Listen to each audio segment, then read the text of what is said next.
Convenios de transporte marítimo. Integrantes: Rivero, Ubillas y Jacqueline Vanessa. Reglas marítimas. Entre ellas encontramos la Regla de La Haya en 1924, la Regla de La Haya-Visby en 1968 y las Reglas de Hamburgo de 1978. Últimamente también hablaremos lo que es la Regla de Rotterdam. Empezaremos por las Reglas de La Haya. Es un convenio internacional para la unificación de ciertas reglas en materia de conocimiento de embarque, el cual fue firmado en Bruselas el 25 de agosto de 1924. La importancia de esta regla. El objetivo de la Regla de La Haya fue poner un freno mínimo a la conducta de las navieras en cuanto a su libertad para excluirse de responsabilidades. La importancia de esta regla es que presentaron como una especie de conocimiento típico, incluyendo normas sobre el ejercicio de la acción de responsabilidad, es decir, la extensión al transporte internacional y determinantes de un tipo de conocimiento de embarque unificado, que son las adoptadas por una notable mayoría de países. Importante, ¿no? Tenemos lo más recalcante de esta regla es la parte ejecutante. En las Reglas de La Haya se establecen los primeros bosquejos de ejecutantes.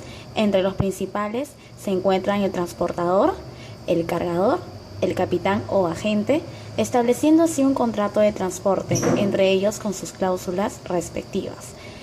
Otro lazo importante, de acuerdo a estas reglas, es el transportador es el propietario del buque o fletador, el capitán o agente en caso no estuviese transportador, y el cargador, persona que desea movilizar sus mercancías. También tenemos dentro de ello el contrato de transporte, que es el acuerdo de las partes como de las responsabilidades que se asumen. ¿Sí? Ahora vamos a hablar de la Regla de La Haya-Visby. Esta regla constituye un protocolo modificador del Convenio de Bruselas, la cual se da en 1924 y fue firmado el 23 de junio de 1968 en Visby, Suecia, con el nombre de Reglas de Visby, las cuales entraron en vigor el 23 de junio de 1968. Algunos antecedentes los cuales podemos ver con respecto a esta regla son los siguientes: que en 1968 la Comisión de las Naciones Unidas para el Derecho Mercantil Internacional mostró interés por revisar la legislación internacional relacionada al transporte marítimo. Otro lado importante, también podemos ver que Pedro, en su libro acerca de las normas internacionales de transporte marítimo, explica que las Reglas de La Haya fue firmada en Bruselas el 25 de agosto de 1924. En esta regla hubieron algunas modificaciones que se reemplazaron en los siguientes artículos por los siguientes motivos. El primer motivo fue la necesidad de adecuar la normativa del conocimiento del embarque, y el segundo motivo fue la necesidad de adecuar realidades pragmáticas al comercio de mercancías por mar. La importancia es que uno de los aspectos más importantes de la Regla de La Haya-Visby es la conocida regla denominada gancho a gancho, que posteriormente ya lo explicaremos de forma detallada. Como indiqué, las partes ejecutantes de La Haya-Visby, en las Reglas de La Haya-Visby no se incluyen nuevas partes contratantes, es decir, participan el transportador, el cargador, el capitán o agente. Ámbito de la aplicación. En el ámbito de aplicación de esta regla encontramos el conocimiento se otorgue en un estado contratante, el transporte se efectúe desde el puerto de un estado contratante y el conocimiento prevea que las disposiciones de la presente convención o de otra legislación que la ha hecho efectiva regirán el contrato. Acá vamos a resaltar de las reglas de La Haya-Visby lo más resaltante. La consagrada denominada regla gancho a gancho indica que el transportador es responsable de las mercancías desde el momento que son enganchadas en la grúa para que su carga hasta su descargue en el puerto de destino. También establece el concepto de debida diligencia, en la cual el naviero diligencia al proveedor un buque en buen estado de navegabilidad. Otro también importante tenemos la navegabilidad, en la cual el transportista resulta responsable en el supuesto que se le impute una falta de diligencia razonable respecto a las condiciones de navegabilidad del buque. Tenemos también en esta regla algunas excepciones, las cuales tenemos excepciones a la responsabilidad ante una eventual pérdida o daño de las mercancías transportadas, en las cuales podemos ver el caso fortuito. Tenemos otro que es la fuerza mayor, culpa de la víctima y actos ajenos al poder de actuación del portador. Tenemos, en caso de alguna eventualidad de pérdida o daño, se deberá ver la causa del hecho ajeno o la voluntad del transportista.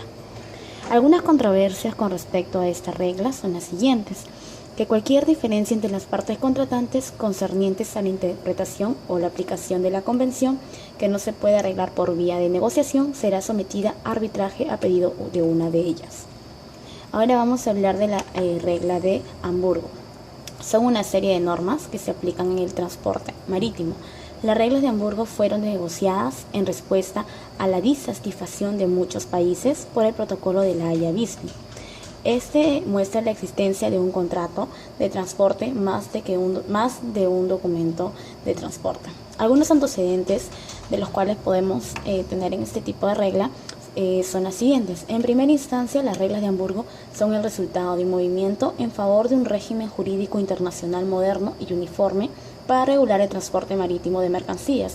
En segunda instancia, encontramos lo que son el descontento del sistema de las reglas de La Haya, siendo uno de sus principales motivos que la atribución global de responsabilidad y riesgos de conformidad con las reglas de La Haya, que favorecían en gran manera a los porteadores a expensas de los cargadores, era injusta.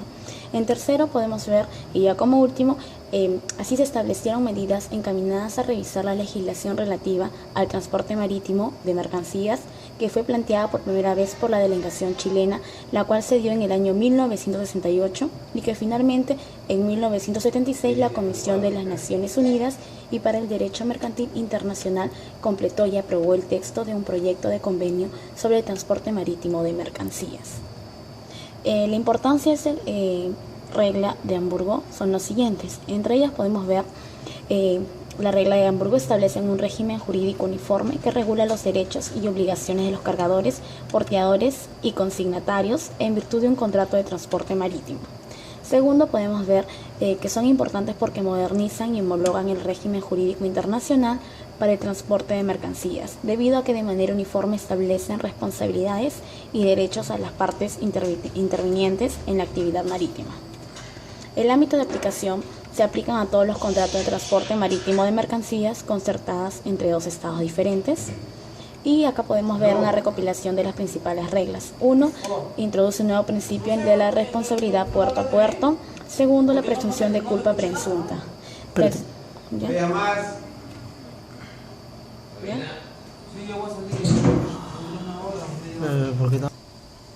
Estándar de razonabilidad, concepto de navegabilidad y también ayuda a establecer la responsabilidad en el transporte multimodal. Acá podemos ver un esquema de las principales reglas. Tenemos acá la regla de Hamburgo y la regla de La Haya-Visby y los cambios que se han desarrollado.